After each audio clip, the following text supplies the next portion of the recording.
যুগ পাল্টেছে, মানুষের infrastructural improvement হয়েছে। আগে কষ্ট লাগে যখন টেলিভিশন খুলতে পারছি না, টেলিভিশন খুলে দেখছি পাটের খেতে 80 লক্ষ টাকা, বাড়িতে বেডরুমে 1 কোটি টাকা, কমোডের ভেতরে 50 লক্ষ টাকা। আর আমরা আজকে 40 লক্ষ টাকা দিয়ে উপরটা নেবো, ঠাকুরের জন্য নেবো, ঠাকুরের সংসারটাকে বাড়াবো, ঠাকুরকে ভালো রাখবো, এটাই আমাদের উদ্দেশ্য। তার জন্য আমাদের কত কষ্ট হচ্ছে, ভাবতে হচ্ছে আর কি। আজকে ভেবে আমরা বার করলাম যে আমরা যে কাগজগুলো যেগুলো নিয়ে আমরা যতদিন রেস্ট্রি না হবে, কাগজের একটা পয়সা আমি দেবো না, প্রত্যেকটা পয়সা, even it is 5 rupees, it will be donated generously to Vivekananda. সবাই এগ্রি তো? আমি দুটো হাত তুলেছি। যাই হোক, আপনারা সকলেই করছি, আমরা সবাই মিলে করছি। আমি শুনে একটু কষ্ট পেলাম বলে আমি আপনাদের সকলের কাছে একদিন রাখলাম। আগামী 4 তারিখে 4 জুলাই আমি আসবো বিবেকানন্দে। বিবেকানন্দ আমার কাছে অত্যন্ত প্রিয় জায়গা। আজ আমার শরীরটা খুবই খারাপ, কারণ পরশুদিন আমার শ্রীমতীর অ্যাঞ্জিওগ্রাফ হয়েছে। অলরেডি আমাকে হসপিটালে থাকতে হয়েছে, অফিস যেতে হয়েছে। আমার তাকে রাত্রি 8টার সময় বাড়িতে ফিরিয়ে নিয়ে গেছি। কালকে সারাদিন তিনি উঠতে পারেনি, ঘরের কিছু কাজকর্ম করতেই হয়, আবার সকালবেলা পুজো, ঠাকুর ঘর উনি সামলান, যেগুলো সব আমাকে করতে হয়েছে। কিন্তু আমি বিবেকানন্দে আমি না বলতে পারি না, কারণ হচ্ছে এটা আমার একটা নিজস্ব জায়গা। এখানে আমি আমার মায়েদের কাছে, বোনেদের কাছে আবদার করতে পারি, আপনার ভেতরে আসুন, ভেতরে জায়গা আছে, ভেতরে চলে আসুন। যাই হোক, আজকে আমরা ঠাকুরের সঙ্গে প্রবেশ করি, যার জন্য আপনারা অধিক আগ্রহ অপেক্ষা করছেন। ভগবান শ্রীরামকৃষ্ণদেব গদাধর চট্টোপাধ্যায় থেকে রামকৃষ্ণে উত্তীর্ণ হয়েছে। পরবর্তীকালে সৃষ্টি হল রামকৃষ্ণ কথামৃত, সৃষ্টি হল স্বামী শারদানন্দজি লিখলেন লীলা প্রসঙ্গ। আমরা কথামৃতে আসুন বসে পড়ব।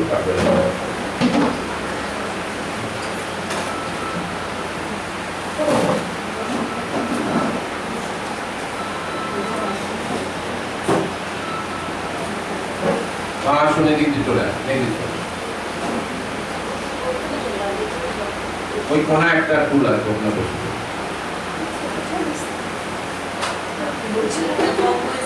হ্যাঁ, মা ভরিয়ে দিলেন, আমার মন ভরে গেল। আমি তাহলে আবার রিপিট করি, অনেক মা পরে এলেন। আমরা আগামী 4 জুলাই, এটা আমার ব্যক্তিগত একটা আবেদন, আমার ঠাকুরের জন্য, মায়ের জন্য, স্বামীজির জন্য, এই বাস্তবদের জন্য।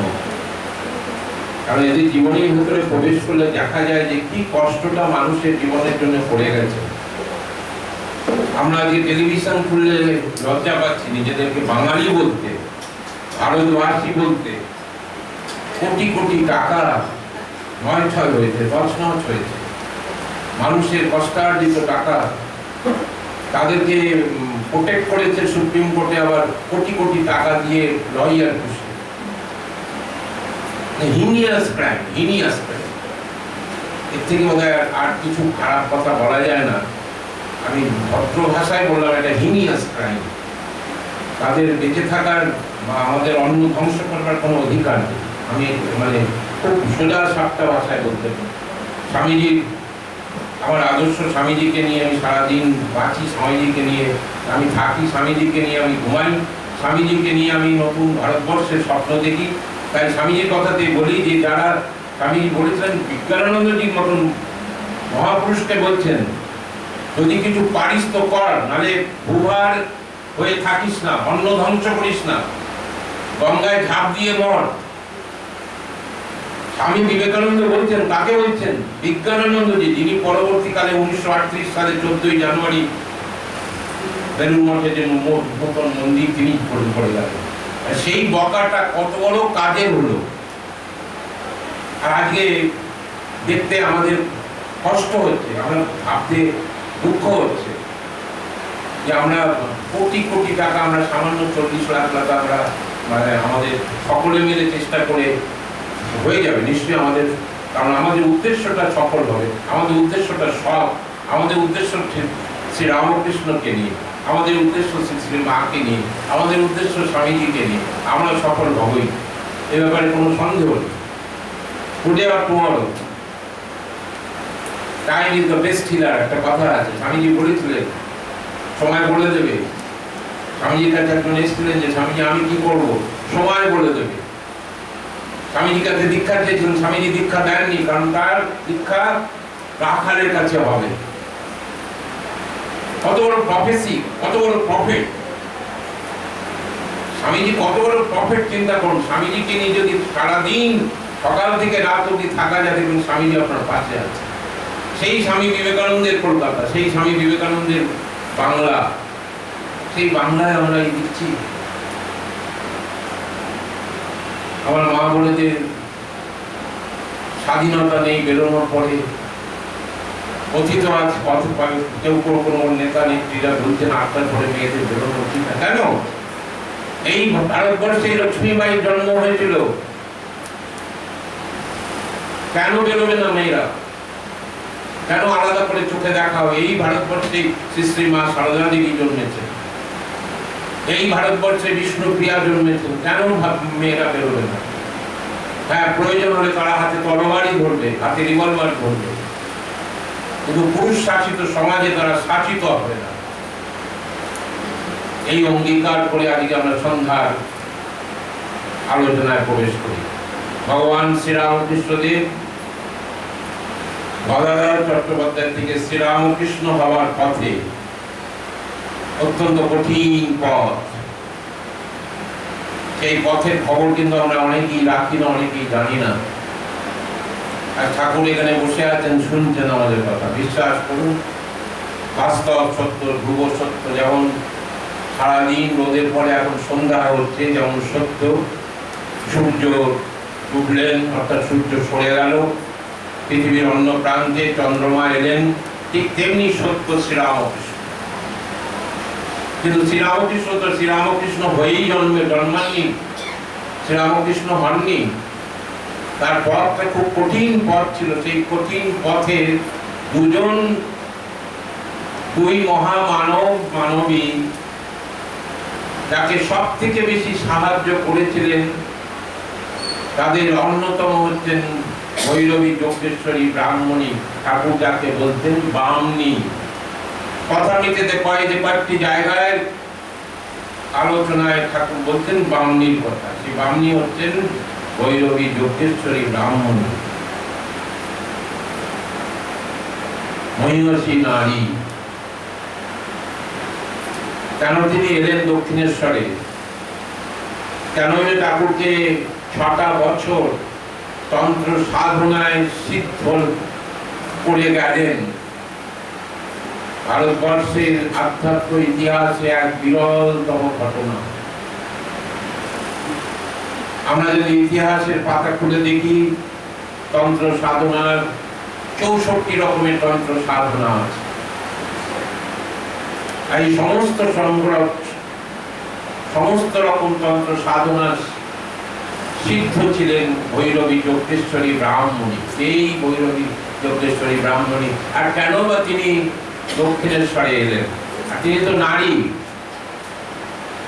আমরা ঠাকুরের জীবনে কি দেখি? ঠাকুরের জীবনে আমরা দেখি ঠাকুর কখনোই মা ভবতারিণী নারী মূর্তি ছাড়া কোনো নারী মূর্তিতে তিনি কখনো তার মুখ দর্শন পর্যন্ত করেনি। আর নিজের মাতা এবং ধনী কামারি, এই দুজনই 3জন নারী তিনি মুখ দর্শন করেছিলেন। পরবর্তীকালে মা সারদামণি দেবী বলছেন, মাকে কোনো ভক্ত মহিলা এসে জিজ্ঞেস করছেন কলকাতা থেকে যে মা তুমি সবসময় লজ্জা পটাবৃতা থাকো, ঘোমটা দিয়ে থাকো, তুমি ঠাকুরকেও মুখ দেখাও না? বলে না। কত বড় নারী জাতির কাছে শ্রেষ্ঠ উদাহরণ, কত বড় ত্যাগ। বলে না, আমি দেখাই না। তার কারণ তার মনের মধ্যে যে নারী মূর্তি রয়েছে, আমি তাতে বিঘ্ন ঘটাতে চাই না। তার মনের প্রাণের মধ্যে কোন নারী মূর্তি রয়েছে? মা ভবতারিণী।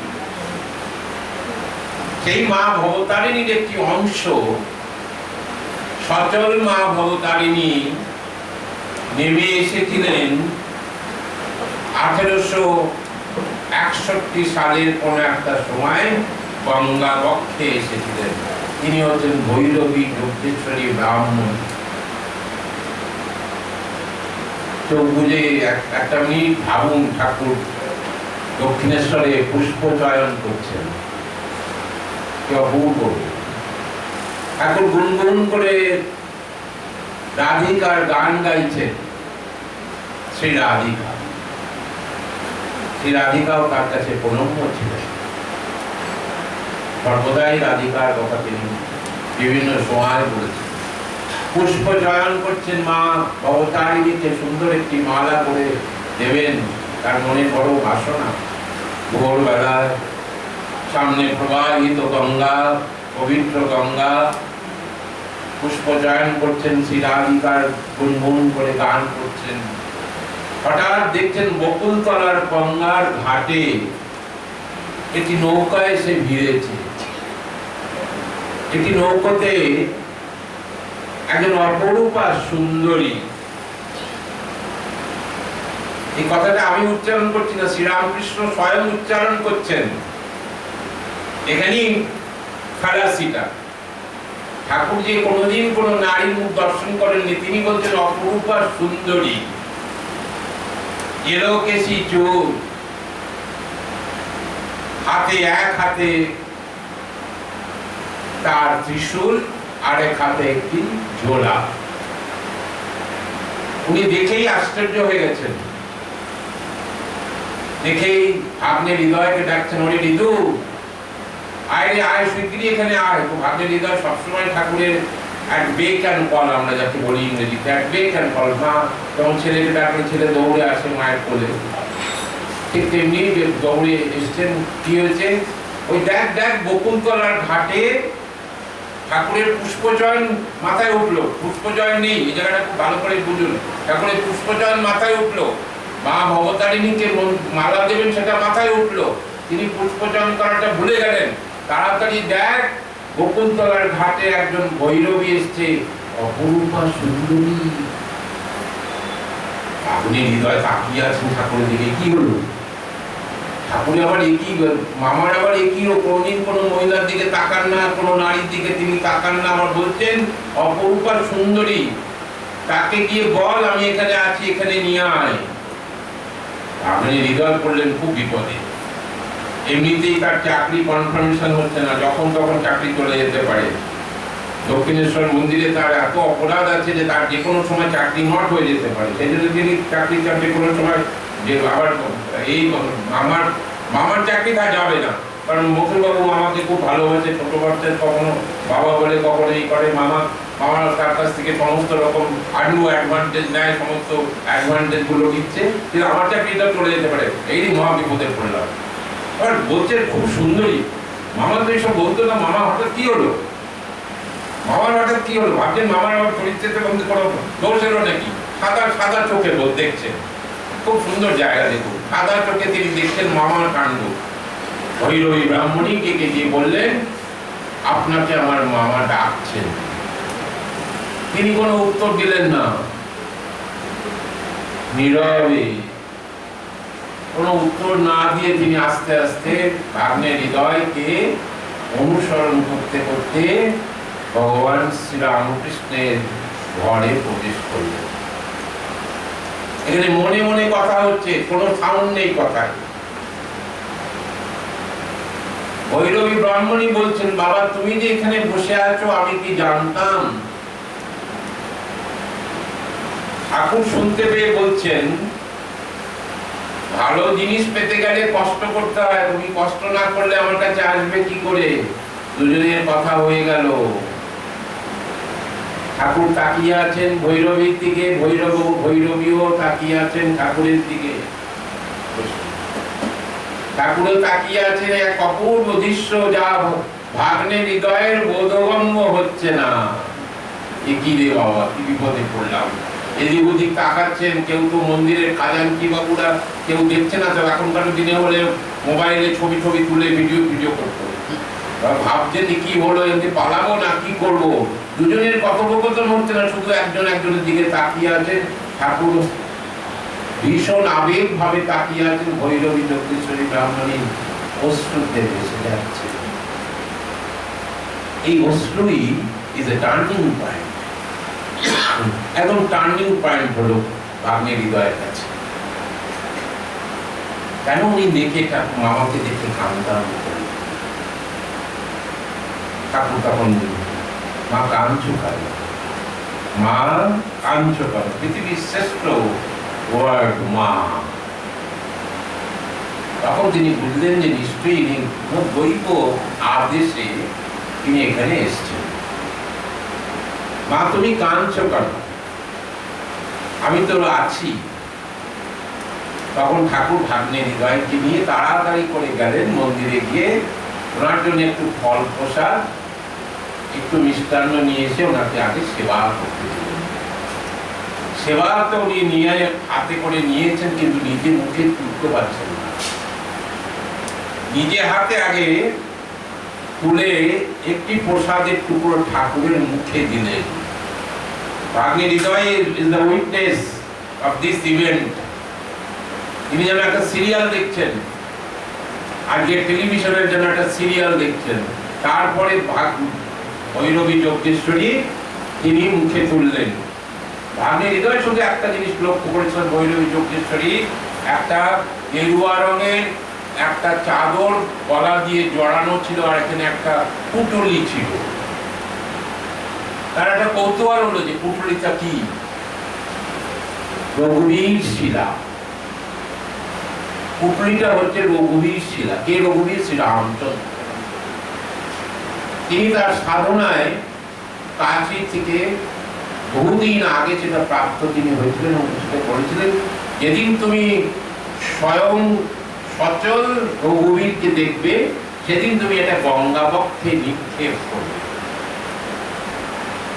দুজনের কথোপকথন হলো, কথা হলো, দুজনের মধ্যে আলাপ আলোচনা হলো। কেন এসছেন তাও ঠাকুরকে বোঝালেন। আমি তোমাকে তন্ত্র মতে তোমার সাধনার আমি সহায় হতে এসেছি। আমাকে জগৎজননী বলেছেন তিনজনকে সাহায্য করতে তন্ত্র সাধনায়, আমার দুজনকে করা হয়ে গেছে, তুমি হচ্ছে থার্ড। তোমার সাধনা হয়ে গেলে আমি চিরদিনের মতন বিদায় নেব। আর বাকি দুজন আমরা সময় পেলে আমি ছোট্ট করে দুজনের পরিচয় দিয়ে যাব। তিনি সাধনায় জন্য সাহায্য করতেছেন। তন্ত্র সাধনা একটি মূল্যবান সাধনা, আপনারা সকলেই জানেন। আমরা তার সাধনার ভেতরে আর প্রবেশ করছি না। এইবার ঠাকুর তাকে তিনি বলছেন যে আমার রঘুবীরের সেবার সময় হয়ে গেছে, তুমি আমার সেবার ব্যবস্থা করো। তখন দক্ষিণেশ্বরে যে কোনো ভিক্ষাবৃত্তি বা কোনো সাধু, কোনো ভৈরবী, কোনো সন্ন্যাসিনী এলে তাদেরকে একটা করে ব্যাগ দেওয়া হতো। তাতে চাল থাকতো, আটা থাকতো, নুন থাকতো, কিছু আনাজ থাকতো, সুজি থাকতো, ছোট একটা দিয়ে শিশি থাকতো, এরকম সাজ সরঞ্জাম থাকতো। দিদে ওর জন্য একটা ওরকম ঝোলা নিয়ে আয়। তাড়াতাড়ি করে গিয়ে ঠাকুর দিদে গিয়ে সেখানে সই সাবত করে যা যা করার ফর্মালিটিস কমপ্লিট করে রেশন নিয়ে এলেন আর কি। এখনকার রেশনের কোটা নিয়ে এলেন। বলে এই লোকালয়তে আমি কিছু করতে পারবো না, আমাকে একটা নির্জন জায়গা বলো। তোমার নির্জন জায়গা দরকার? বলে আর নির্জন জায়গা, তাহলে তুমি পঞ্চবটিতে যাও। ভাগ্নের হৃদয়কে দিয়ে পাঠিয়ে দিলেন তিনি পঞ্চবটিতে।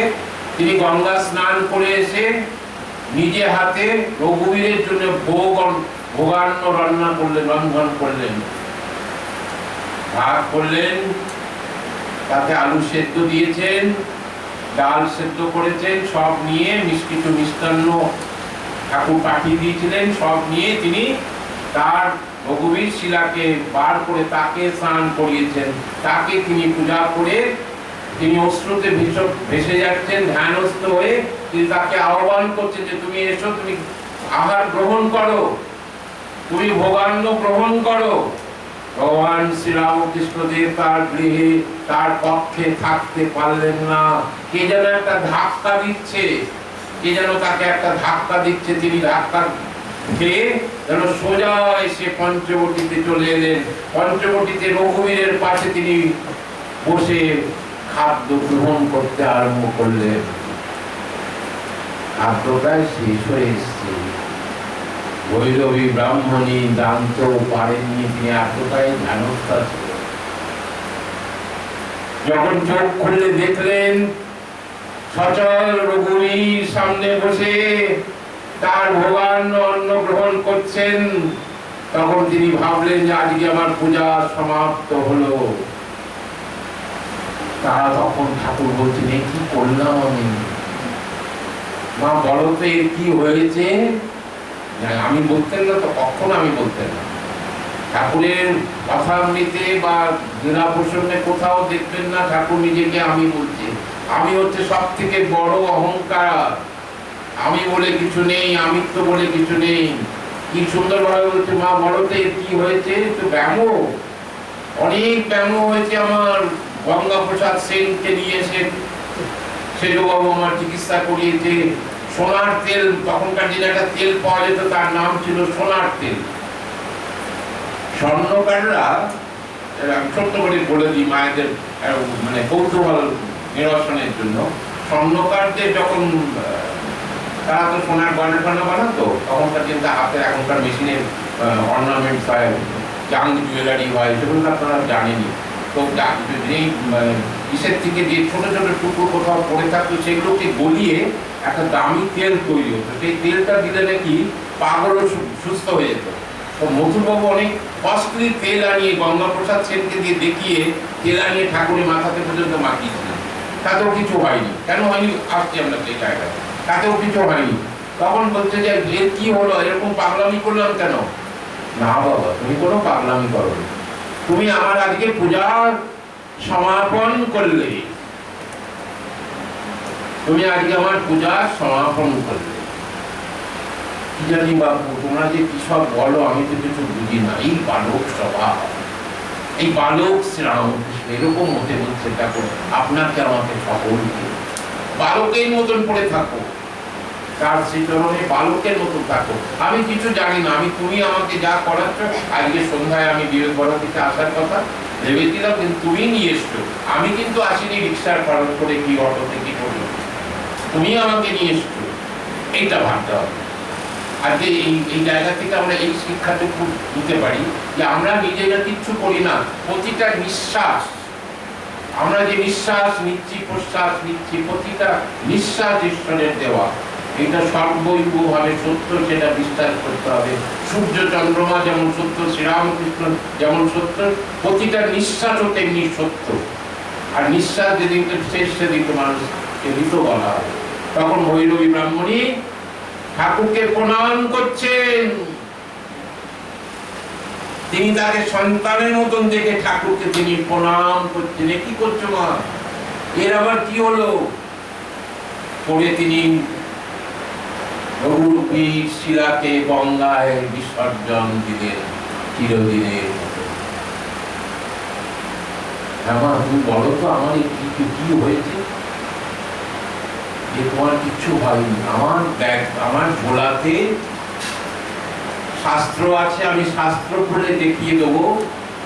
এই জিনিস রাধারানীর হয়েছিল। রাধারানী 100 বছর ধরে ভগবানের জন্য অপেক্ষা করতে করতে শেষকালে উন্মাদ হয়েছিলেন। 100 বছর ভগবানের জন্য অপেক্ষা করেছিলেন রাধারানী। পৃথিবীর আধ্যাত্ম ইতিহাসে দ্বিতীয় কোনো ঘটনা নেই। মহাপ্রভু চৈতন্যের হয়েছিল ভাব, ভগবান যখন আপনাকে কৃপা করেন, ভগবান যখন আপনাকে দেখা দেন, ভগবান যখন আপনাকে আপনার হৃদয়ে প্রবেশ করেন, তখন আপনার এই সব হয়। এগুলোকে মানুষ চোখে দেখে ব্যাম, মানুষ রোগ বলে চালিয়ে দেয়। মথুরবাবু সারা দুনিয়ায় বলে বেরিয়েছে পাগল পাগল পাগল, কোন দিন সোনার তেল, কোন দিন রূপোর তেল, কোন দিন হীরের তেল, এইসব করে বেরিয়েছেন। আর তাকে পাগল সাজিয়ে রাখছেন বারবার। ভৈরবী ব্রাহ্মণী যদি না আসতেন, আজকে গদাধর থেকে শ্রীরামকৃষ্ণ উন্নীত হতে আরো হয়তো সময় লাগতো। আর কে ভৈরবী ব্রাহ্মণী যজ্ঞেশ্বরী? স্বয়ং মা অবতারিণীর আরেকটি চলন্ত রূপ। দীর্ঘ, তখন তার বয়স 40, ঠাকুরের বয়স 24। কেবল ঠাকুরের তখন বিবাহ হয়েছে। ছোট্ট মা সারদামণি দেবী তখন জয়রামবাটিতে চিত্রালয় হয়েছে। তখন মা ঠাকুরকে নিয়ে বসে কথা বলতে আরম্ভ করলে যে তোমাকে আমি সমস্ত তন্ত্রে তোমাকে সিদ্ধি লাভ করাবো। মা কি পারবে? বাবা যেন একটা কঠিন অঙ্ক দিয়েছেন, মা একটা কঠিন অঙ্ক দিয়ে যে কি পারবে? ঠিক তেমনি এ কি পারবে? হ্যাঁ তুমি পারবে। তোমার মধ্যে 29টা লক্ষণ দরকার, যে লক্ষণে মানুষকে জানা যায় যে তিনি অবতার। 29টারও বেশি লক্ষণ তোমার মধ্যে আছে। আমি তো কিছু জানি না, আমি তো কিছু বুঝতে পারি না, কি যে তোমরা সব বলছো আমি তো কিছু বুঝতে পারি না। দুদিন এরকম ভাবে গেল। 3rd দিন মথুরবাবু এসেছেন। মথুরবাবু চরিত্র সম্বন্ধে আপনারা সকলেই জানেন। সুন্দরী নারী দেখলে ওনার একটু অসুবিধা হয়, তার সাথে আলাপ করতে ইচ্ছা করে, স্বাভাবিক যা ঘটে সমাজে তাই। হঠাৎ বাবার কাছে এরকম সুন্দরী একজন ভৈরবী এসছে। মনে মনে একটা প্রশ্ন, কৌতূহল, নানাবিধতার মধ্যে কৌতূহল আছে এই সুন্দরী ব্রাহ্মণী। তখন তাকে তো ঠাকুর তাকে দেখেই বলছেন, এই হচ্ছেন, ঠাকুর ইচ্ছা করে বলছেন, উনি হচ্ছেন সেজবাবু। সেজবাবুর অনেক চিকিৎসা করান। ভৈরবী ব্রাহ্মণী সব শুনছেন, সে বলছেন যে ওনার চিকিৎসার কোনো প্রয়োজন নেই। তা তুমি কি ডাক্তার নাকি? বলে আমি প্রমাণ করে দেবো উনি অবতার পুরুষ। বলে অবতার 10 জন মাত্র অবতার হয়েছে, তারপরে তো কেউ অবতার আসেনি। বলে না, আমার শাস্ত্রে আমি প্রমাণ করে দেবো যে 24 জন অবতার আসবেন এই জগতে।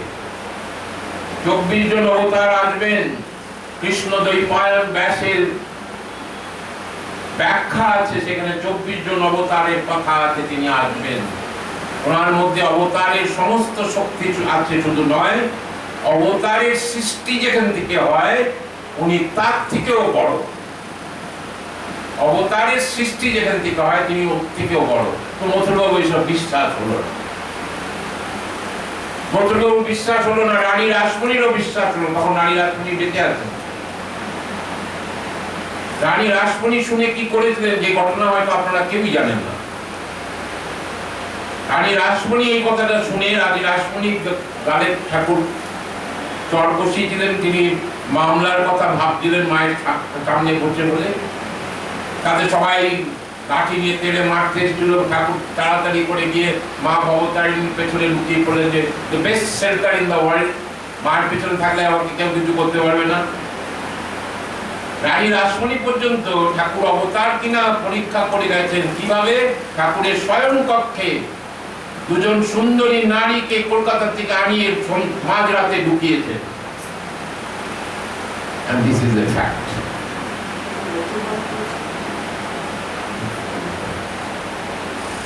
দুজন নারীকে তিনি ঠাকুরের ঘরে প্রবেশ করিয়েছেন।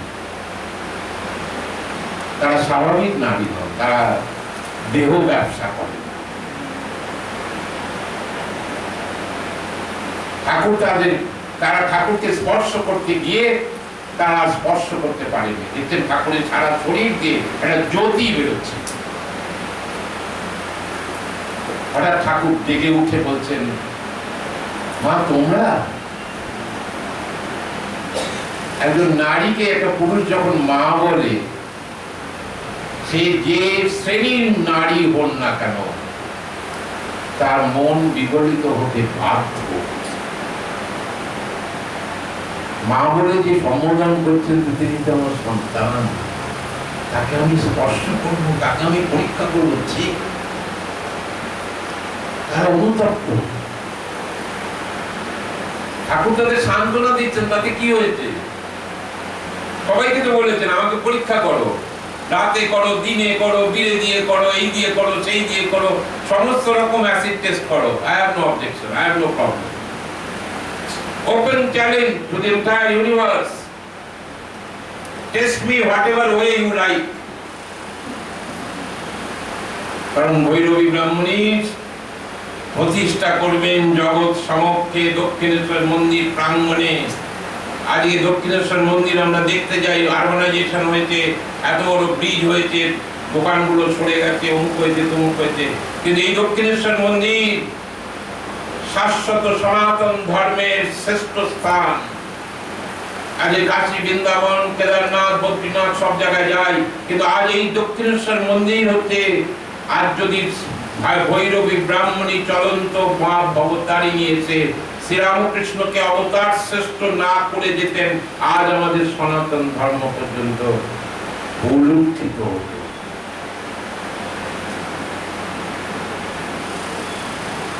নারীরা শুনি পরবর্তীকালে অনুতপ্ত হয়েছে। ঠাকুর বলেছেন, ওতে কি হয়েছে, তুমি পরীক্ষা করেছো ভালো, ঠিকই করেছো, রানীমা করতেই পারো, রানীমার স্টেটে চাকরি করি, আমি তোকে চাকরি করি, 5 টাকা মাইনে দাও, পুরোহিত তো আমি, তুমি ঠিকই করেছো। পরবর্তীকালে মথুরবাবুও করেছেন, আমরা আসছি সেই জায়গায়। ঠাকুরের আরম্ভ হলো তন্ত্র সাধনা। তন্ত্র সাধনা তো সোজা সাধনা নয়, কঠিন সাধনা, কঠিন সাধনা। পঞ্চমুণ্ডির আসন লাগবে। পঞ্চমুণ্ডির আসন কিভাবে বানাবেন? তিনি বহু চেষ্টা করে বিভিন্ন জায়গায় ঘুরে ঘুরে, ভারতবর্ষের বিভিন্ন জায়গায় ঘুরে ঘুরে পঞ্চমুণ্ডির আসনের জন্য যা যা প্রয়োজন সমস্ত জোগাড় করে এনেছে। জোগাড় করে পঞ্চমুণ্ডির আসন তৈরি করিয়েছে। পঞ্চমুণ্ডির আসনে তিনি 3 দিন 3 রাত সমানে ঠাকুরকে দিয়ে সাধনা করালেন। আচ্ছা, এবার বলুন, একজন নারী, শ্রীরামকৃষ্ণ একজন যুবক 24-25 বছরে, আর একজন সুন্দরী নারী 40 বছরে, তার বছর হিসাব করতে কেউ যাবে না। লোকে ব্যাকা চোখে দেখবে একজন নারী এবং একজন পুরুষ অন্ধকারে বসে কি ফষ্টি নষ্টি করছে। তারই সমাধান শ্রীরামকৃষ্ণদেব করছেন। 3 দিনের সাধনার পরে ঠাকুর বলছেন, মা গো, আমি তোমার একটা কথা বলি, এখানে অনেক রকমের লোক আসে, এখানকার খাজাঞ্চিরাও ভালো না, নিন্দুকে। ভৈরবী ব্রাহ্মণী বলছে, হ্যাঁ, নিন্দুককে সুযোগ দিতে নেই। কি সুন্দর কথা দেখো, নিন্দুক যে, তাকে সুযোগ দিতে নেই, নিন্দুককে সুযোগ দিতে নেই। ভৈরবী ব্রাহ্মণী ঠাকুরের কথাকে এন্ডোর্স করছেন যে নিন্দুককে সুযোগ দিতে নেই। কি অপূর্ব সুন্দর। তোমার জন্য আমি একটা থাকার ব্যবস্থা করেছি। দক্ষিণেশ্বর মন্দিরে ঠাকুর রয়েছে, এই ভৈরবী ব্রাহ্মণী রয়েছেন, ঠাকুরের সাথে দিনরাত তার বিভিন্ন রকমের কথা হচ্ছে, বিভিন্ন রকমের আলোচনা হচ্ছে, সাধনা নিয়ে আলোচনা হচ্ছে, লোকে ব্যাকা চোখে দেখতে পারে। এটা ঠাকুর কি অপূর্ব সামাজিক ব্যবস্থাকে মাথায় রেখে, আজ থেকে কত বছর আগে সামাজিক অবস্থাকে মাথায় রেখে তিনি অবতার ও বরিষ্ঠায় হবেন বলে তার জন্য তিনি করলেন কি, দেবমন্ডলদের ঘাটে। দেবমন্ডলদের ঘাটটা কোন জায়গায়? আপনারা সারদা মঠে যান, সারদা মঠের আগে আরেকটা গঙ্গার ঘাট আছে, সেই জায়গার সেই ঘাটটার নাম হচ্ছে দেবমন্ডল ঘাট। সেখানে দেবমন্ডল বলে একজন ভালো ধর্মীয় মানুষ এবং পয়সাওয়ালা লোক থাকে। ঠাকুরকে তিনি ভালোবাসেন। তারা ওই সব অঞ্চলের লোকেরা ঠাকুরকে সকলে ভালোবাসতেন, অবতার বলে ভালোবাসেন। এই মানুষটা ভালো, পুরোহিত, জ্ঞানে কথা বলে, সোজা সরল মানুষ, কিন্তু তিনি যে অবতার, তার মধ্যে অবতারের গুণ আছে। তিনি যে অবতার ও বরিষ্ঠায়, সেই দক্ষিণেশ্বরে আনাচে কানাচে আশেপাশের মানুষ কেউ বিশ্বাস করতে পারে। কলকাতার মানুষ তো অনেক পরে এসছেন। দেবমন্ডলদের ঘাটে, দেবমন্ডলদের বাড়িতে একটি গঙ্গা মুখী একটি ঘর তার জন্য ব্যবস্থা করে দেওয়া হলো, একটি তক্তপোষ দেওয়া হলো, তার জন্য বিছানা টিছানা সব ব্যবস্থা করে দেওয়া হলো। পাড়ার মেয়েরা সবাই তাকে সেবা করবার জন্য কেউ চাল, কেউ নুন, কেউ আটা, কেউ কাঠ, কেউ ব্যবস্থা করে দিয়ে গেল, কেউ সুজি, কেউ ময়দা, সব দিয়ে গেল। তিনি ওইখান থেকে ঠাকুরের সাথে প্রতিদিন দেখা করতে আসেন। একদিন অপরূপ সুন্দরী সেজে লাল কস্তা করে শাড়ি পরে ঠাকুরের জন্য নানা রকমের মিষ্টান্ন বানিয়ে তিনি আসছেন দক্ষিণেশ্বরে। খুব সুন্দর জায়গাতে দক্ষিণেশ্বরে মা ভবতারিণীর মন্দিরে গিয়ে পূজা দেবেন। একটি মালা নিয়ে এসছেন, মা ভবতারিণীর কণ্ঠে তিনি নিজে পড়াবেন, পড়ে এসে ঠাকুরকে সেই প্রসাদ নিজে হাতে খাওয়াবেন। ঠাকুর জানেন। তিনি সব সেরে খুব আনমনা হয়ে ভীষণ ভাবে সিঁড়ি দিয়ে নামছেন। দক্ষিণেশ্বরে জানেন, দক্ষিণেশ্বরের সিঁড়ি থেকে নাট মন্দির অনেকগুলো সিঁড়ি নামতে হয়। মায়েদের যাদের পায়ে ব্যথা আছে, অনেক সময় কষ্ট হয়, যার জন্য দুধারে এখন রেলিং করে দিয়েছে, রেলিংটা ধরে ধরে নামতে পারে। তা তিনি নামছেন, মথুর বাবু উঠছেন। ঐতিহাসিক জায়গা, মথুর বাবু উঠছেন।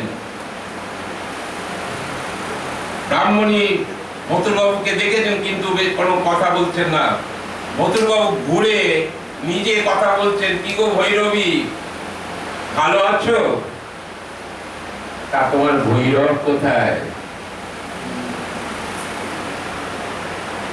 ভৈরব কোথায়? ভৈরবী ব্রাহ্মণী কোনো প্রতিক্রিয়া নেই। গায়ে কাটা দেয়, তোকে জল আসে মা। একদম সোজা সাপটা উত্তর দিলেন, আমার ভৈরবকে চেনেন না? ওই যে দেখুন মা যার উপরে দাঁড়িয়ে আছেন উনি আমার ভৈরব। মথুরবাবু ছাড়ার পাত্র নন, অচল ভৈরব। ও চুপচাপ শুয়ে আছে, কোনো কাজ নেই, কম্ব নেই, কিচ্ছু নেই, ছোটাছুটি নেই, আমার মতন ছোটাছুটি নেই।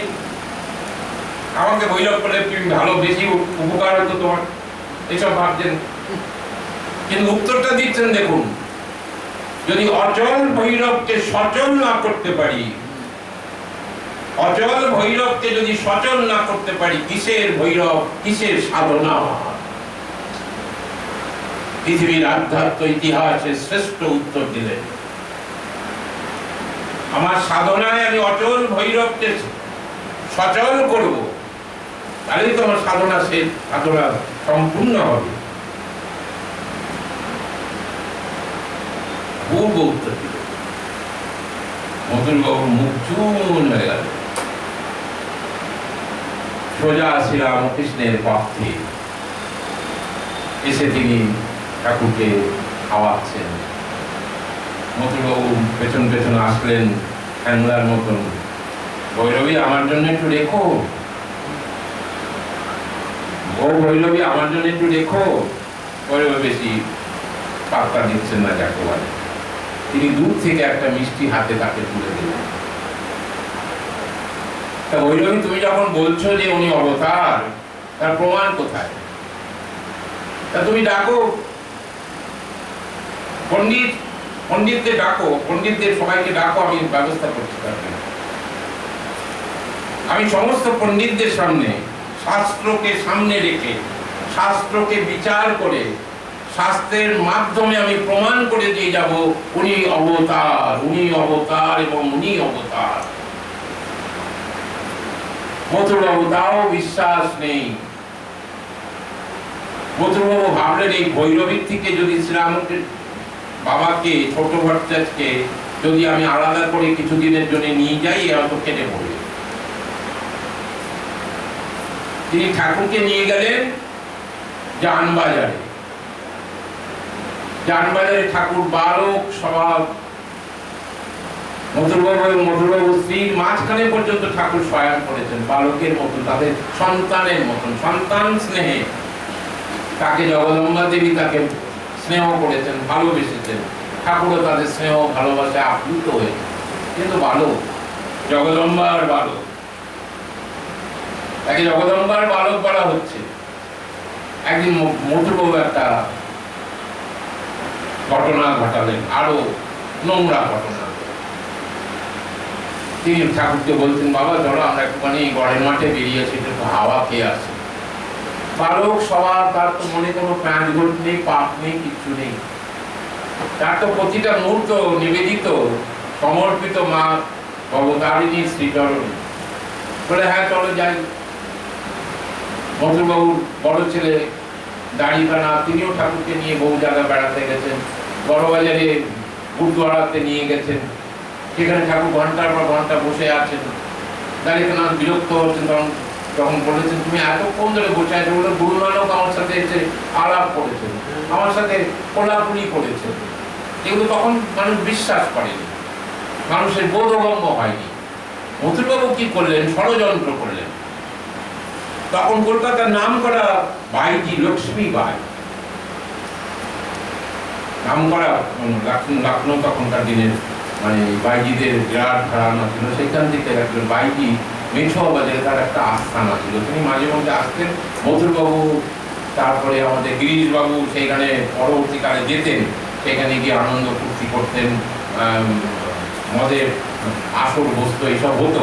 তো মধুরবাবু লক্ষ্মীবাইয়ের কাছে বহু টাকা দিয়ে একটা ইয়ে করলেন যে আমি ঠাকুরকে নিয়ে যাবেন, এবং তুমি একা না, আরো অনেক এরকম নারীদের জোগাড় করে নিয়ে এসে তারা সবাই ঠাকুরকে ঘিরে ধরবে, ঠাকুর যাতে পালাতে না পারে। আজকে আমি প্রমাণ করে ছাড়বো যে ওনার মধ্যেও কামনা আছে, বাসনা আছে, ইচ্ছা আছে। জগদম্বার বালক, যে ভগবানের সৃষ্টি, তাকে কে কোথা দিয়ে কি করতে পারে? তিনি ঠাকুরকে নিয়ে গেছেন, ইশারা করেছেন, সমস্ত আলো, তখনকার দিনে আলো মানে ওই হ্যাজাকের মধ্যে আলো জ্বলতো, বিভিন্ন রঙের আলো, রঙের কাগজ লাগিয়ে দিত, তাতে আলোগুলো জ্বলতো। তখন তার ইলেকট্রিসিটি আসেনি, হঠাৎ আলোগুলো সব নিভে গেল, আর লক্ষ্মীবাই দাঁড়িয়ে তাকে অনেক 12-15 জন নারী ঘিরে ধরলেন, মাঝখানে ভগবান শ্রীরামকৃষ্ণ দেব সমাধিস্থ ঠাকুর। বলছে একই মায়ের এত রূপ, একই মায়ের এত রূপ। এই মা আর এই মা তো একরকম দেখতে না, এই মার বয়স বেশি, মায়ের বয়স কম। ওই মা আরো সাদা চুল হয়ে গেছে, কলক করেনি। সব মা তো একরকম দেখতে না, এক একজন এক রকম দেখতে, কিন্তু সব মা একই রূপ। সব মাই জগদম্বার রূপ, সব মা মা জগদ্ধাত্রীর রূপ, সব মা দুর্গার রূপ, সব মা কালীর রূপ। একই মায়ের এত রূপ, শ্রীরামকৃষ্ণের কথা। কাম করলো, লক্ষ্মী মাই কি করলাম আমি, কি অন্যায় করলাম, কি পাপ করলাম, কি মহাপাপ করলাম আমি, হে ভগবান हमको বাঁচাইয়ে। ঠাকুর তাদের মাথায় আশীর্বাদ করে বলছে তোমাদের কোনো অন্যায় নেই। মধুরবাবুর এগুলো পড়ারই কথা, কি সুন্দর অ্যাকসেপ্টেন্স, সিচুয়েশনকে কিভাবে অ্যাকসেপ্ট করছেন শ্রীরামকৃষ্ণ। আজকে ম্যানেজমেন্টের স্টুডেন্টদের জানা উচিত, তাদের পড়া উচিত। মধুরবাবুর এগুলো করার কথা, কারণ তিনি জানতেন these all events will be happen, এরকম ভাবে সিরিয়ালে একটা একটা করে এপিসোড এগোবে, তাহলেই তো আমি শ্রীরামকৃষ্ণ হব। এটা একটা episode, this is also one episode. এবার ঠাকুরের হঠাৎ খাই খাই রোগ হলো, যখন যা পাচ্ছেন খাচ্ছেন, মুড়ি খই নাড়ু অমুক তমুক সবসময় তার খাই খাই রোগ। তখন মা এই ভৈরবী ব্রাহ্মণীকে বলছেন, মা এই আবার কি হলো, আমার খাই খাই লোকটি শুনে কি বলবে, লজ্জা মানে চুপি চুপি মায়ের কাছে বলছেন। আপনার নিজের মা, যিনি মা ভৈরবী ব্রাহ্মণী, তখন তিনি তার কাছে মাতৃস্বরূপা, মায়ের একটি রূপ, তাকে বলছেন যে আমার এটি কেন হলো, এই আবার কি, এর আবার এই রোগ হলো কেন? সবসময় খাই খাই, এই মানে ভাত খেয়ে উঠে মুড়ি খেতে ইচ্ছা করছে, মুড়ি খাওয়ার পরেই নাড়ু খেতে ইচ্ছা করছে, বলে এটা হয়। রাধারানীরও হয়েছে। মধুরবাবুকে ডাকলেন, মধুরবাবুকে বললেন যে আমি যা যা বলবো ওনার ঘরে সব সাজিয়ে দিতে হবে, অর্থাৎ খাবারের মধ্যে ওনাকে রাখতে হবে। জ্বালা জ্বালা মুড়ি, চিড়ে, বাদাম, নাড়ু, অমুক তমুক, চারিদিকে ঘর ভর্তি, আর উনি ঘর থেকে বেরোবেন না, শুধু শৌচের কারণে বাইরে যাবেন আর বেরোবেন না। 3 দিনের মধ্যে খাই খাই রোগ চলে গেল। এ কি কোনো তন্ত্র সাধনা, কি জাদু? সাধনার স্তর, এই স্তরগুলো পরপর আসে। তিনি সাধনায় সিদ্ধি লাভ করানোর জন্য একজন অল্প বয়স্ক নারীকে নিয়ে এসেছিলেন কলকাতার থেকে। তিনি ঠাকুরকে বলছেন, তুমি আমাকে মাতৃজ্ঞানে পূজা করো, পূজা করে তার পায়ে পুষ্পাঞ্জলি দাও, পুষ্পাঞ্জলি দিয়ে তার কোলে বসো। সমস্ত রকম সাধনা শ্রীরামকৃষ্ণদেব করেছেন, পদালয় থেকে শ্রীরামকৃষ্ণের উন্নীত হয়। কিন্তু জগৎ এখনো জানতে পারেনি, জগৎ তো জানতে পারেনি যে তিনি অবতার পরিষ্কার বা অবতারের সমস্ত তার লক্ষণ আছে। জগৎকে জানাবেন কি করে? তখন তো পাবলিসিটি নেই, ইউটিউব নেই, টেলিভিশন নেই, কিভাবে জানাবেন? ব্রাহ্মণদের ডাকো, বড় বড় পণ্ডিতদের ডাকো। তখনকার দিনে বৈষ্ণবদের বিখ্যাত পণ্ডিত বৈষ্ণব চরণ, তাকে ডাকা হলো। তিনি স্বীকার করলেন, বিভিন্ন তর্কের মাধ্যমে তিনি স্বীকার করলেন তিনি অবতার পরিষ্কার। ঘটনা ঘটলো একটি বিদেশের গৌরী পণ্ডিত, আপনারা শুনেছেন আমার কাছে, ওই বাড়িতে থাকতেন গৌরী পণ্ডিত নিয়ে আমি একদিন বলেছিলাম। ঘটনা ঘটলো বিদেশের গৌরী পণ্ডিত। বিদেশের গৌরী পণ্ডিতকে পৃথিবীর তখন শ্রেষ্ঠ তন্ত্র সাধক, শ্রেষ্ঠ তন্ত্র সাধক কথিত আছে। আপনারা হয়তো কেউ বিশ্বাস করবেন না শুনলে, আমিও বিশ্বাস করতাম না, যদি না ঠাকুর সার্টিফাই করতেন যে তিনি বা হাতে এক মন কাঠ নিয়ে অগ্নি সংযোগ করে তিনি হোম করতেন। এটা কি সম্ভব মানুষের পক্ষে? ঠাকুরকে প্রশ্ন করা হয়েছিল, ঠাকুর বলে, না রে, আমি নিজে দেখেছি। ঠাকুরকে যখন পরবর্তীকালে অন্যান্য ভক্তরা প্রশ্ন করেছিল, ঠাকুর সার্টিফাই করেছিলেন, সেজন্য এটা গৃহীত হয়েছে শাস্ত্রেতে, এটা সত্য কথা, এটা একটা সিদ্ধাই। এই সিদ্ধাইকে শ্রীরামকৃষ্ণ অনুমোদন করেননি। ঠাকুর ইচ্ছা করলে সিদ্ধাই করতে পারতেন, করেননি। আমার নিঃশ্বাস প্রশ্বাস যখন ঈশ্বরের, আমি কেন সিদ্ধাই করতে যাব? সিদ্ধাই হচ্ছে মানুষের অহংকার। এই গৌরী পণ্ডিতের অহংকার শ্রীরামকৃষ্ণ ভেঙে টুকরো টুকরো করেছিলেন। আর সেই গৌরী পণ্ডিত সমস্ত সংসার ত্যাগ করে তার তন্ত্র সাধনা শ্রীরামকৃষ্ণ পাদ পদ্মে দিয়ে চিরদিনের মতন হারিয়ে গেলেন পাহাড় পর্বতে। This is what is Ramakrishna. আগে ঠাকুরকে জানা, বর্ণনা করা আর প্রশান্ত মহাসাগরের সামনে দাঁড়িয়ে থাকা এক কথা।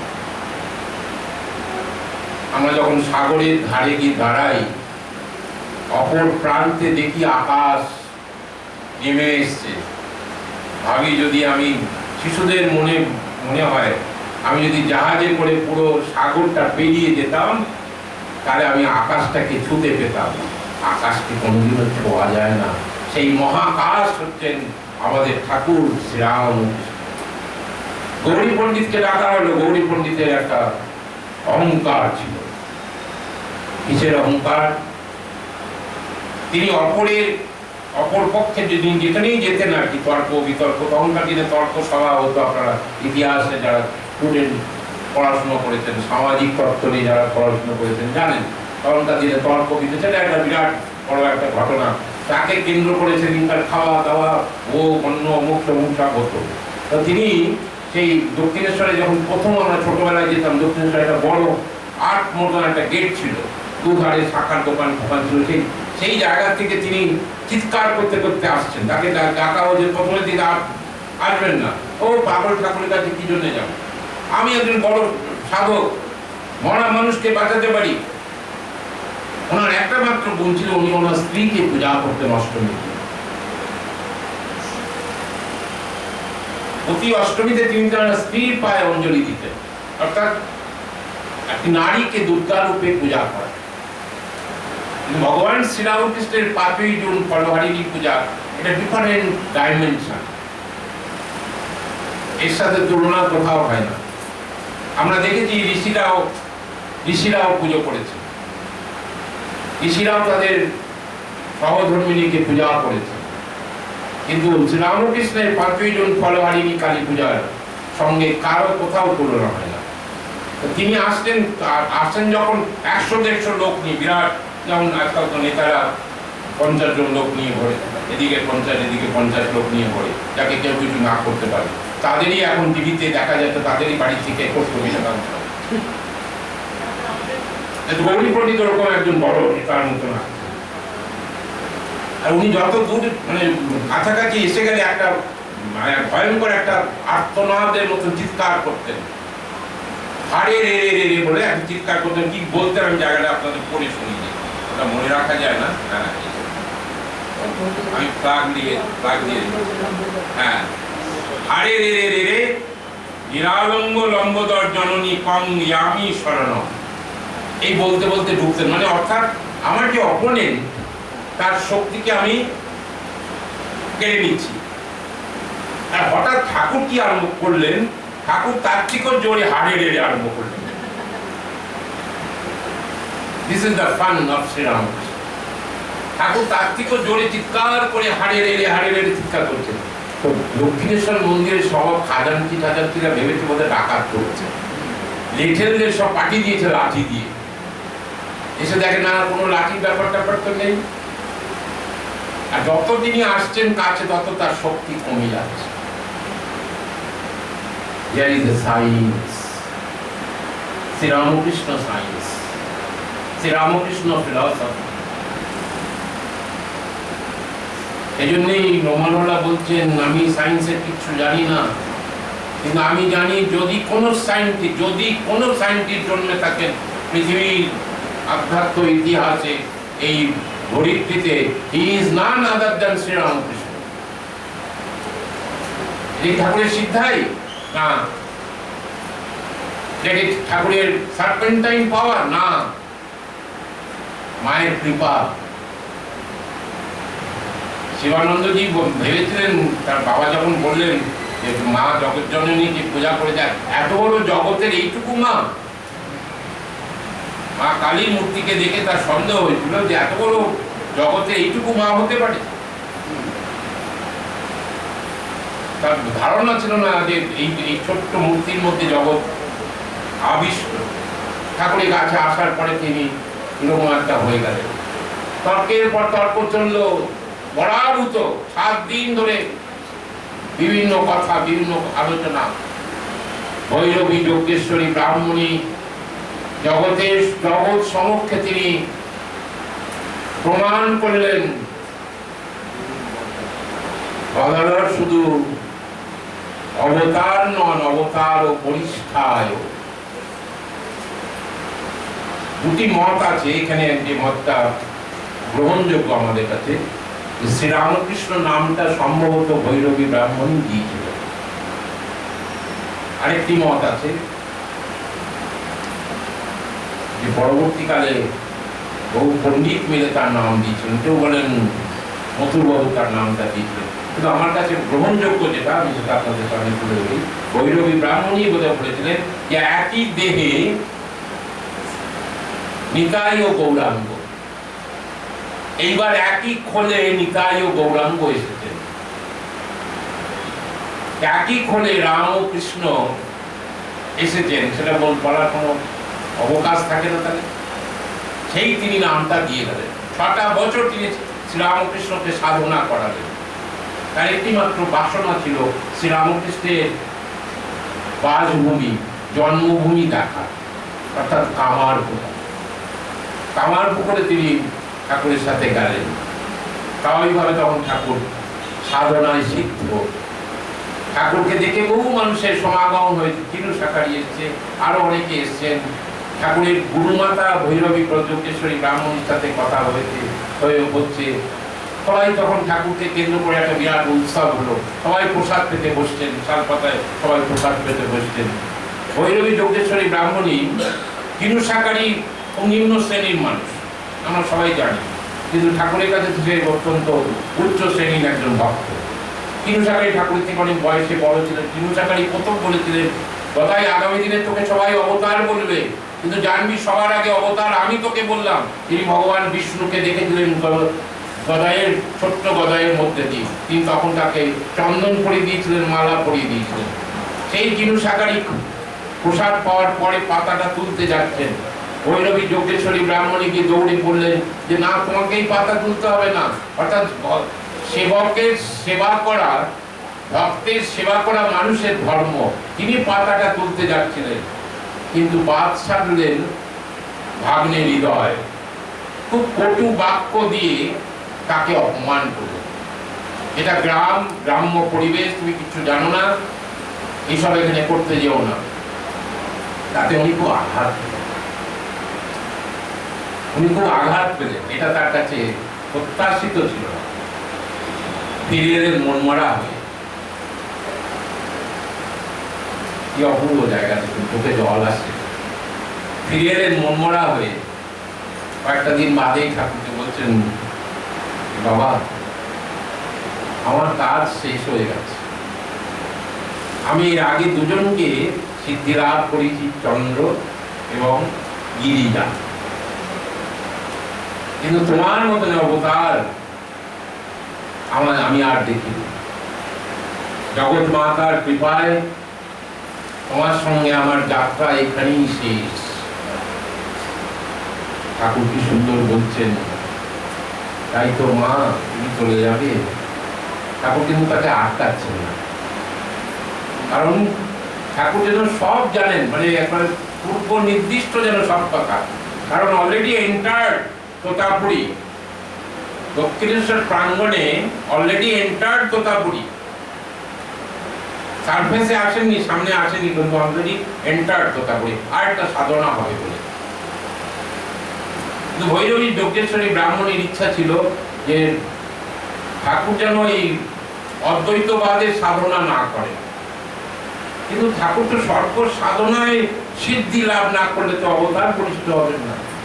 সেজন্য ঠাকুর তাকে বিদায় দিলেন। তিনি কোথায় যে চলে গেলেন মনুষ্য চোখে আর কোনোদিন কেউ দেখতে পায়নি। ছোট্ট করে আপনাদের কৌতূহল আছে চন্দ্র এবং বিজয় সম্বন্ধে জানার, গিরিজা সম্বন্ধে জানার। চন্দ্র পরবর্তীকালে স্বামী ব্রহ্মানন্দজি অধ্যক্ষ থাকাকালীন বেলুড় মঠে এসেছিলেন। যেহেতু ঠাকুরের সমসাময়িক একজন বৃদ্ধ, তাকে স্বামী ব্রহ্মানন্দজি বলেছিলেন আপনি বেলুড় মঠে থাকুন। তিনি বলেছেন যে আমার গ্রামে কিছু জমি জায়গা নিয়ে একটু অসুবিধা আছে, আমি সেগুলোকে সেটেল করে আমি আবার বেলুড় মঠে ফিরে আসবো। ফিরে আসেননি। এইটুকুই চন্দ্র সম্বন্ধে আমরা জানি, কিন্তু গিরিজার সম্বন্ধে থেকে আমরা খানিকটা বেশি জানি। কি এই গিরিজা ভগবান শ্রীরামকৃষ্ণ সকাশে এসেছিলেন দক্ষিণেশ্বরে ভৈরবী ব্রাহ্মণীর খোঁজে, কিন্তু এসে তাকে পেলেন না। কিন্তু ঠাকুর যেহেতু তিনি তার সমসাময়িক একজন বন্ধু, অবতার বন্ধু, সাধনার একজন বন্ধু, তাকে তিনি বললেন তুমি কদিন এখানে আতিথেয়তা গ্রহণ করো। তো ঠাকুর তাকে নিয়ে শম্ভুচরণ মল্লিকের বাড়িতে গেছে। শম্ভুচরণ মল্লিকের বাড়িতে যাওয়ার পরে অনেকটা রাত হয়ে গেছে। সেখানে ভক্ত মানে সমাবেত হয়ে সকলের প্রসঙ্গ করতে করতে, ঈশ্বরীয় প্রসঙ্গ করতে করতে তাদের রাত হয়ে গেছে। তারপরে বেরিয়ে দেখছেন দক্ষিণেশ্বর মন্দির আর দেখা যাচ্ছে, দক্ষিণেশ্বর প্রাঙ্গণ দেখা যাচ্ছে না, সামনে অন্ধকার। তাই তো একটা লণ্ঠন নিয়ে এলে সে ভালো হতো। তখন গিরিজা বলছে না, তোমার লণ্ঠনের দরকার নেই, তুমি দাঁড়াও, আমি পুরো আলোকিত করে দিচ্ছি। অর্থাৎ তার সেই সিদ্ধাইটা আছে, আমি পুরো দক্ষিণেশ্বর মন্দির অবধি তোমার আলো হয়ে যাবে। সত্যি সত্যি দক্ষিণেশ্বর মন্দির অবধি একদম পরিষ্কার দেখা যাচ্ছে। ঠাকুর আরামসে চলে এলেন দক্ষিণেশ্বরে। কিন্তু আগে গিরিজাকে কে চেনে, চন্দ্রকে কে চেনে? শুধু ভৈরবী ব্রাহ্মণীর মুখে শোনা দুটি কথা, তাদের কোনো শক্তি নেই, কারণ তারা সিদ্ধাই। ঠাকুর বলছেন এই যে আজকে পরিশেষে বলি, আমরা আগে কি শিখলাম? নিজের অহংকার রাখতে নেই, অহং শূন্য হতে। আমি অমুক, আমি তমুক, আমার স্বামী অমুক, আমার ছেলে অমুক, আমার জামাই অমুক, কিচ্ছু নেই, আমার কিচ্ছু নেই। মা তোমার কি আছে? আমার কিচ্ছু নেই, আমার ঠাকুর আছে, আমার ঠাকুর আছে।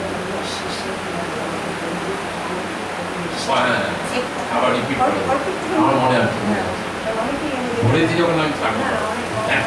হ্যাঁ পরে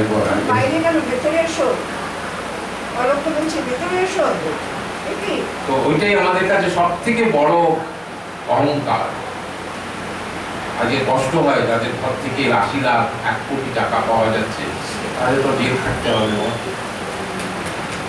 তাদের জেল খাটতে হবে, তাদের জেলের ভাত খাবে, অনেক জন্মের পাপের ফল তাদের, কুখ্যাত ডাকাত। আমরা চম্বলে ডাকাতের গল্প শুনেছি, 10 টাকা চুরি করে নিয়ে চলে যায়। আজকে দেখছি যে মানে ভদ্রলোকের ঘরে, তাদের ঘরে কোটি কোটি টাকা আনঅ্যাকাউন্টেড মানি। কার মানি? কার মানি? আমার, আপনার মানি। আমি জিএসটি দিয়েছি কিন্তু জিনিস কিনতে গিয়ে, আপনি জিএসটি দিয়েছেন শাড়ি কিনে, আপনি গয়না কিনে জিএসটি দিয়েছেন, সেই টাকা তাদের জন্য করুণা প্রার্থনা করি ঠাকুরমা স্বামীজির কাছে।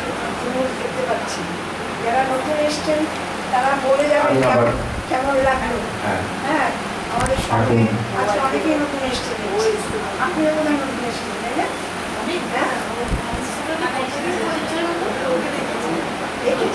যাই হোক, আজকে আমরা শেষ করি। সময় যেটুকু আমরা পাই তার মধ্যেই করতে হয়। কারণ যারা নতুন এসছেন, দিদিভাই বলছেন, তাদেরকে আমি স্বাগত জানাই বিবেক ভারতীর পক্ষ থেকে। আপনারা সৌভাগ্য, আপনাদের সৌভাগ্য যে আপনারা এই সংগঠনের সাথে যুক্ত হলে একটা জিনিস বলতে পারি, অহং শূন্য হয়ে যাবে। একটা গ্যারান্টি আমি দিতে পারি, যারা বিবেক ভারতীতে আসেন, বিবেক ভারতীদের সঙ্গে যুক্ত হন, এই ছোট্ট ঘর থেকে বিবেক ভারতীর পোশাক ভাববেন না। এই ছোট্ট ঘরের মধ্যে বিশাল ঘর লুকিয়ে আছে। যেমন স্বামী শিবানন্দজির উদাহরণ দিলাম, তার বাবা বলেছিলেন জগৎ মাতা, এই ছোট্ট মা কালীর মধ্যে জগৎ মাতা কি করে হয়, জগতের মা কি করে থাকেন, ঠিক তেমনি আমাদের এই বিবেক ভারতী মহান পরিসর, এই মহান পরিসরে অংশগ্রহণ হওয়া যায়, ভালো কথা শোনা যায়, ভালোভাবে থাকা যায়। আপনারা পরে যারা এসছেন তাদের কাছে আবার বলি, আগামী 4 জুলাই আমি আসবো, প্রথম শনিবার জুলাই মাসে আবার আসবো। আমরা সেদিন যেন সকলের কাছ থেকে যা যেটুকু পাবেন, কোনো কাউন্টেড না, কেউ যদি 5 টাকাও দেন, 5 টাকার অবশ্য নোট নেই এখন বাজারে, এখন মিনিমাম 100 টাকা দিতে হবে। এখন তার নিচে নোটই নেই, কয়েন আছে 20 টাকা 10 টাকা কয়েন আছে, এটা জাস্ট জোক আর কি। হ্যাঁ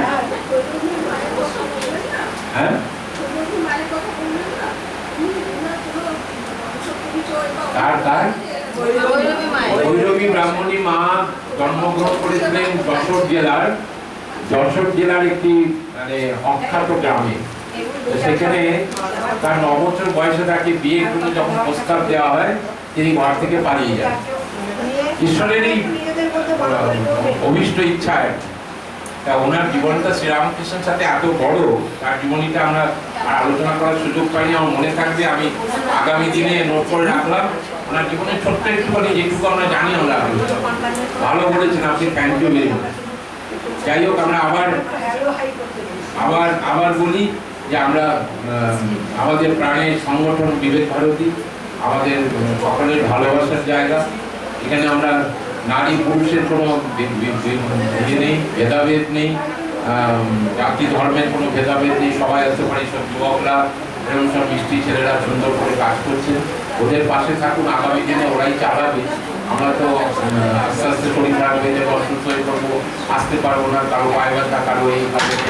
তাই সকলে মিলে মিশে একসাথে বিবেক ভারতীকে আরো উচ্চ আঙ্গিকে নিয়ে যান। আজকে আমরা একটা কমিট করলাম, আগামী জুলাই মাসে আমি 4 তারিখে যখন আসবো, আমি আমার হাত দিয়ে শুরু করবো এই পথ চলাটা। যদি আমরা আগামী বছর আমাদের এটা শেষ করতেই হবে, কারণ এটা একটা কমিটমেন্ট আমাদের। কারণ যিনি ওনার যেটা বললাম, যদি কোনো বেনজল ঢুকে যায়, যার ঠাকুরেরই কথা, কোনো বেনজল যদি ঢুকে যায়, ঠাকুর বলছেন একজন, আবার একটা উদাহরণ চলে এলো আমার মনের মধ্যে। চন্দননগরে গেছেন ভাগ্নে হৃদয়কে নিয়ে, তো একজন মাঝি দূর থেকে জিজ্ঞেস করছে, ও কি গো ঠাকুর, কেমন আছো? তখন ঠাকুর বলছেন যে দেখ, ও 2 পয়সা হয়েছে, ওর অহংকার হয়েছে, ও 2 পয়সা হয়েছে, অহংকার হয়েছে। এরকম লোককে না দূর থেকে বলবি, ও পুরো ভালো আছো তো, এর বেশি আর কিছু বলবি না। পুরো কারণ শ্রীরামকৃষ্ণ তিনি এক একটা কথাতে মানে 10 খণ্ড কথামৃত লেখা যায়। যাই হোক, আপনারা সকলে সুস্থ থাকুন। খুব গরম, বৃষ্টি হয়তো কয়েকদিনের মধ্যে পড়বে।